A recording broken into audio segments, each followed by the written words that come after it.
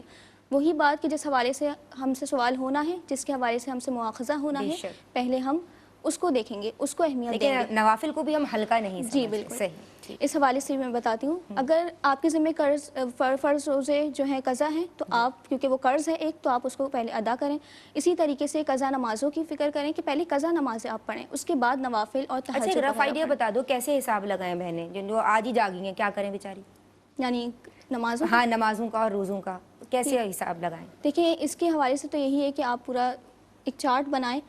محنت تو ہر کام مانگتا ہے اور یہ اتنا بڑا گناہ ہے کہ نمازیں قضا ہوئی ہیں, تو اب اس کی فکر کرنے کی جب آپ نے سوچا ہے تو اس حوالے سے آپ پورا چارٹ بنائیں, ایک رجسٹر بنائیں, اس میں آپ حساب لگائیں کہ آپ کی کتنی نمازیں قضا ہوئی ہیں, کہ جیسے کتنے مہینوں کی ہیں, سالوں کی ہیں, جتنی بھی ہیں, پہلے وہ حساب لگائیں. اس کے بعد جتنی حساب لگائیں, جب بھی وہ بالغ ہوئی تھی تب سے آپ حساب لگائیں. ٹھیک ہے. اور جب بالغ ہوئی تب سے لے کر ابھی جتنی عمر ہے ان تمام یعنی جو ٹائم پیریڈ ہے اس کے آپ حساب لگائیں کتنی نمازیں رہیں اور کتنے روزے رہیں. اس کے بعد پھر آپ ان کی ادائیگی اسٹارٹ کریں. اس طرح کر لیں, ایزی ہوگا کہ آپ نے ایک رجسٹر بنا لیا. جتنی آپ نے جو آغاز کیا اس پہ بھی تو آپ کو ثواب ملے گا. یہ تو بات کی بات ہے کہ آپ نے کیا نہیں. مکمل وہ گنتی ہوتی ہے یا نہیں ہوتی یہ بات کی بات ہے. آپ نے اسٹارٹ کر لیا, اللہ تبارک و تعالیٰ اللہ نے آپ کو توفیق دے دی ہے تو انشاءاللہ آپ کی مکمل بھی ہو جائے گی. اسی میں آپ اسی پہ تھوڑا کلام کر دو, میرے پاس 2 منٹس رہ گئے. جی تو سوچنا بھی تو اس کی توفیق بھی تو پھر اللہ تبارک و تعالیٰ نے ہی دی ہے نا, کہ دل میں بات بھی اللہ تبارک و تعالیٰ نے ہی ڈالی ہے. تو بالکل ایک مکمل طریقہ ہے کہ کس طریقے سے جو ہے وہ قضا نمازیں, قضاء عمری بعض اوقات کسی کی ہوتی ہیں, لیکن زندگی موت کا کوئی بھروسہ نہیں ہے. تو ابھی سے شروع کریں, اٹس نیور لیٹ, کبھی بھی جو ہے وہ دیر نہیں ہوتی ہے, ابھی سے شروع کریں. اور وصیت نامہ بلکہ بنائیں اور اپنے بچوں میں, اپنے گھروں کے بڑوں میں بھی بتا دیں کہ اتنی نمازیں, اتنے روزے ہمارے رہتے ہیں, اور پتہ نہیں زندگی رہے یا نہ رہے کہ وہ قضا پوری کر سکیں نہ کر سکیں, لیکن پوری کوشش یہی ہونی چاہیے کہ ہم جو ہے وہ اپنے مرنے سے پہلے اپنی قضا نمازیں, قضا روزوں کو پورا کریں گے اور اللہ تبارک و تعالیٰ کی بارگاہ میں رجوع بھی کریں. کیونکہ یہ اتنا بڑا گناہ ہے کہ اللہ تبارک و تعالیٰ اگر کسی سے ناراض ہوتا ہے تو وہ کسی سے روٹی روزی نہیں چھینتا, وہ پھر سجدوں کی توفیق چھین لیتا ہے. تو اگر ایک وقت کی بھی نماز چھوٹ رہی ہے تو انسان کو سوچنا چاہیے کہ کہیں ایسا نہ ہو کہ ہمارا رب تو ہم سے ناراض تو نہیں ہے کہ ہماری نماز چھوٹ گئی, نماز فجر چھوٹ گئی. تو بالکل جو ہے وہ جو طریقہ کار علماء کرام نے بیان فرمایا ہے اس کو فالو کرتے ہوئے اپنی قضا نمازوں اور قضا روزوں کا اہتمام کریں. بہت شکریہ عالمات آپ کا, آپ دونوں کی شکر گزار ہوں. علامہ صاحب میں آپ کا شکریہ ادا کرنا چاہتی ہوں. ماشاءاللہ آپ کی جانب سے بھی بہت اچھی گفتگو رہی, اور ناظرین آپ لوگوں کا بہت شکریہ. میسیج یہی ہے کہ جس بات ختم ہوئی ہے کہ قضاء عمری کا اہتمام کیجئے, قضا روزوں کی ادائی کا اہتمام کیجئے. It's never late. آپ نے آج نیت کر لینی ہے اور بس کل سے رکھنا شروع کر دیجئے. ابھی بھی شوال المکرم کا یہ مبارک مہینہ باقی ہے. اللہ تبارک و تعالی ہم سب کو نیکیاں کرنے کی اور اللہ تبارک و تعالی کی رضا کے حصول کے کام کرنے کی توفیق عطا فرمائے. السلام علیکم ورحمۃ اللہ. بہرے نصاب دیکھیے آقا کے فرامی, اوجے کمال پر ہے وہ تابندہ مضامی. احکام اس میں سیکھے خواتین دین کے, کیا خوب ہے یہ سلسلہ دین اور خواتین.